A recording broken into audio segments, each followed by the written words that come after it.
और माता के दुखों को धोलना है। ठीक है, एक आंधी बनना है जी। इसलिए हमें वीडियो कितना भी लंबा हो जाए उससे कोई फर्क नहीं पड़ता, मुझे पढ़ना है तो पढ़ना है, यहीं दिल में रखिएगा। यह एक जर्मन शुल्क संघ था जिसमें अधिकांश जर्मन राज्य शामिल थे। यह संघ 1834 में प्रशा की पहल पर स्थापित हुआ था। इनमें विभिन्न राज्यों के बीच शुल्क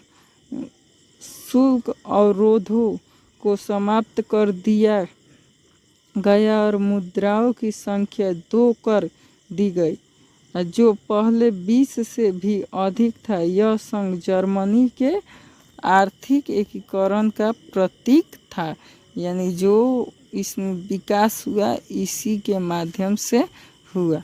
अब यूरोप में राष्ट्रवाद, क्या पढ़ना है जी? यूरोप में राष्ट्रवाद। देखिए 19वीं शताब्दी के में यूरोप महाद्वीप में राष्ट्रवाद की एक लहर चली जिसने यूरोप देशों का कायाकल्प कर दिया। जर्मन, इटली, रोमानिया आदि नवनिर्माण देश कई क्षेत्रीय राज्यों को मिलाकर बने जिनकी राष्ट्रीय पहचान समान थी। यूनान, पोलैंड, बल्गारिया आदि स्वतंत्र होकर राष्ट्र बन गए। यानी पहले तो कुछ राज्यों को मतलब मिलाकर एक राष्ट्र बनाया गया। ठीक है, जर्मनी, इटली, रोमानिया जैसे देश बनाए गए और सभी के भाषा उषा सब मतलब जो भी है संविधान एक ही था।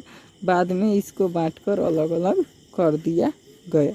ठीक है, आगे बढ़ते हैं। 1789 की फ्रांसीसी क्रांति।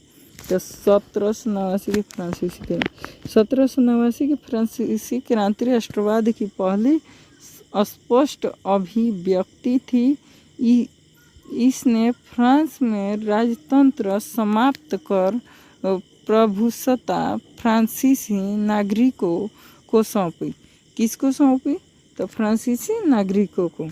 ठीक है, इस क्रांति के से पहले फ्रांस एक ऐसा राज्य था जिसके संपूर्ण भूभाग पर एक निरंकुश राजा का शासन था, लेकिन अब हट गया था। समझ में है कि नहीं?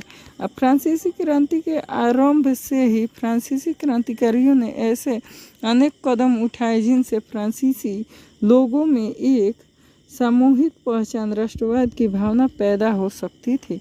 मैंने इस प्रकार से बनाया गया था उस क्रांति को जिसको दूसरे लोग देखे तो हाँ कहें कि ये एगो राष्ट्र यानी एगो पहचान बन गया था। ठीक है, तो पहचान बनेगा तब नया राष्ट्र बनेगा जी। समझ में आया कि नहीं? पहले ही बता के आए हैं। अब बाद में नेपोलियन ने प्रशासनिक क्षेत्र में क्रांतिकारी सुधारों को प्रारंभ किया, जिसे 1804 की नागरिक संहिता, नेपोलियन की संहिता के नाम से जाना जाता है। इसके अलावा यूरोप में 19वीं सदी के शुरुआती दशकों में राष्ट्रीय एकता के संबंध विचार उदारवाद से करीब से जुड़े थे। समझ में? इस प्रकार से 1789 की क्रांति का 1789 की फ्रांसीसी क्रांति समाप्त हुआ, यानी इसका उदाहरण किया गया। इससे जितनी भी जुड़ी थी मतलब जानकारियाँ उसको पेश किया गया, उसको दर्जा दिया गया। आगे देखिए, सामूहिक पहचान बनाने के लिए उठाए गए कदम, यानी एक समूह बनाने के लिए क्या कदम उठाया गया था जी? प्रत्येक राज्य से एक टेस्ट जनरल चुना गया और उसका नाम बदलकर नेशनल असेंबली कर दिया गया। यानी सबके राज्य से कहेगो का टेस्ट जनरल चुना गया जिसका नाम बदल के जनरल असेंबली कर दिया गया। समझ में, नेशनल असेंबली कर दिया गया। ठीक है।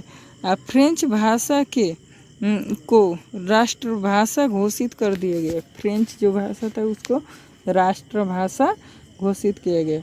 एक प्रशासनिक व्यवस्था लागू की गई जिससे सबको समान कानून का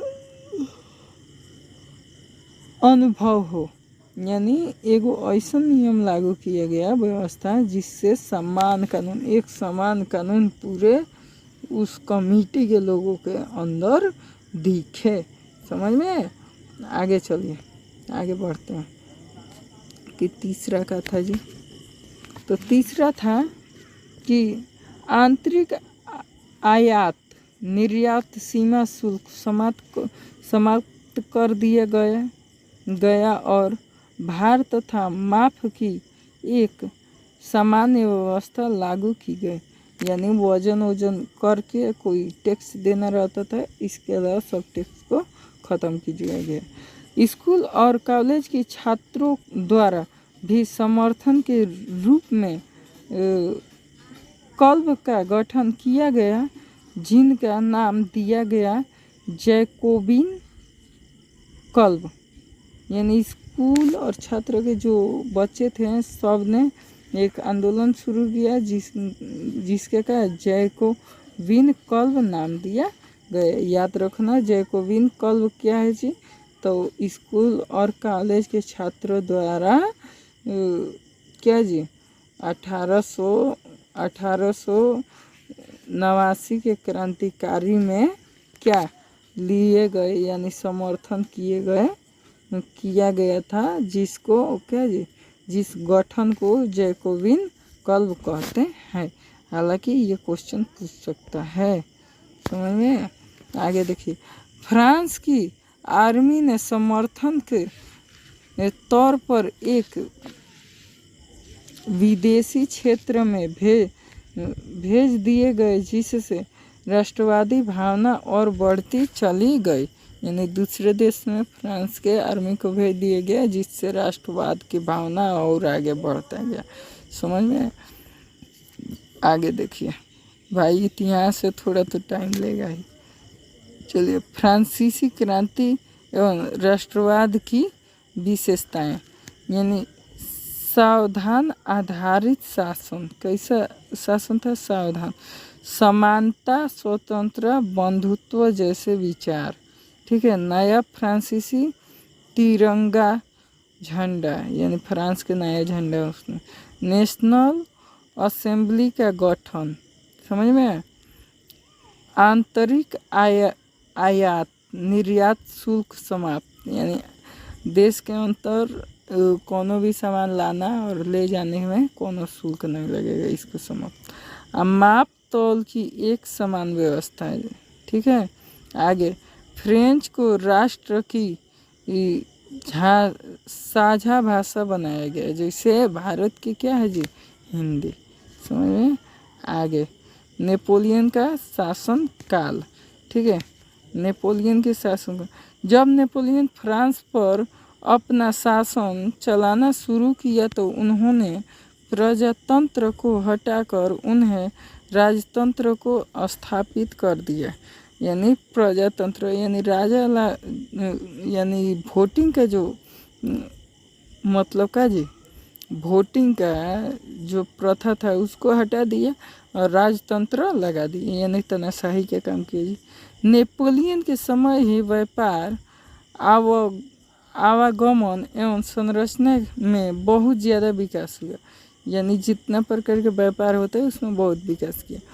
राष्ट्रवादी विचार के बांटने के लिए उन्होंने कुछ क्षेत्रों में कब्जा कर लिया और कर को बढ़ाया और जबरदस्ती भर्ती जैसे अनेक कानून व्यवस्था स्थापित कर दिया। यही था नेपोलियन का शासन का। 1804 की नेपोलियन संहिता नागरिक संहिता। समझ में। आगे बढ़ते हैं यहाँ से। तो देखिए इसमें क्या हुआ था जी। इसे 1804 में लागू किया गया था। कब लागू किया गया था? तो 1804 में।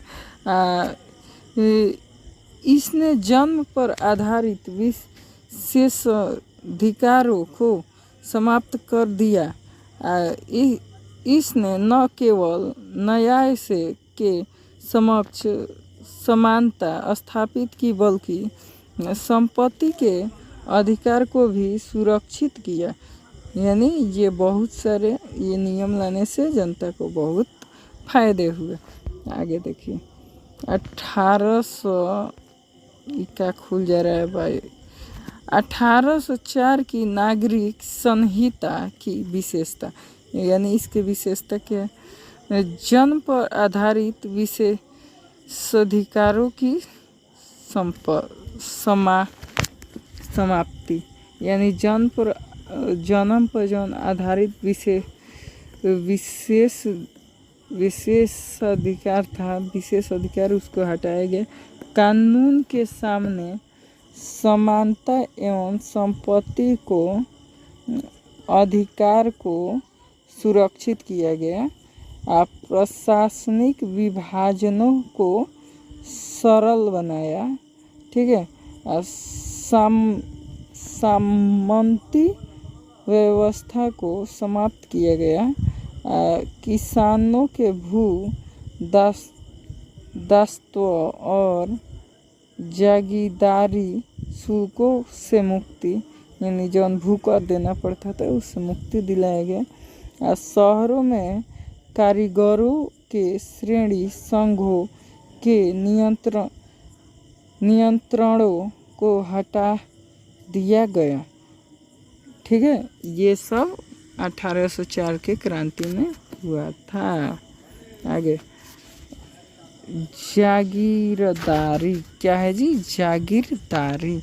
तो इसके तहत किसानों, जमींदारों और उद्योगपतियों द्वारा तैयार सामान का कुछ हिस्सा कर के रूप में सरकार को देना पड़ता था। जागीरदारी क्या था जी? कि कौन सामान देश में उत्पादन करेंगे उसको में से कुछ हिस्सा सरकार को देना पड़ता था।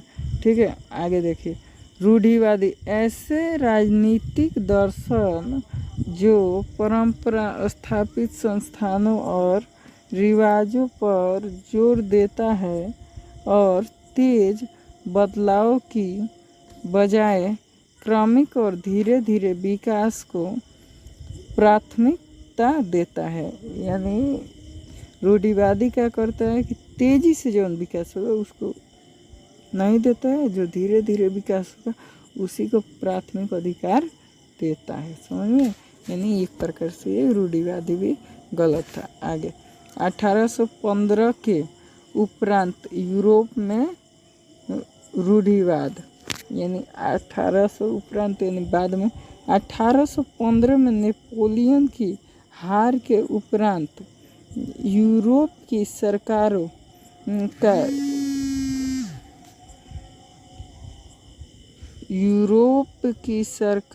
का झुकाव,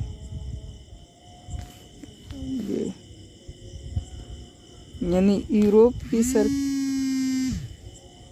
चलिए तो यहाँ स्टार्ट करते हैं कि मतलब 1815 के उपरांत जो था ना, 1815 में नेपोलियन जब हार गया था तो ये सब कुछ ख़त्म कर दिया गया था।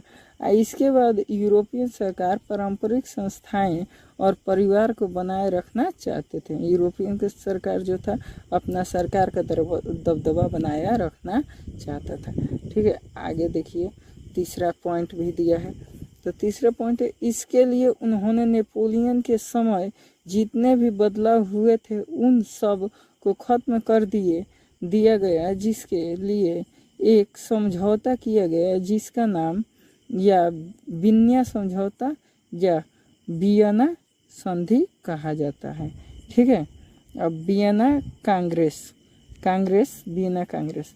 तो 1815 में ब्रिटेन, प्रसा, रूस और ऑस्ट्रिया जैसे यूरोपीय शक्तियों जिन्होंने मिलकर नेपोलियन को हराया था के प्रतिनिधित्व यूरोप के लिए एक समझौता तैयार करने के लिए वियना में इकट्ठा हुए।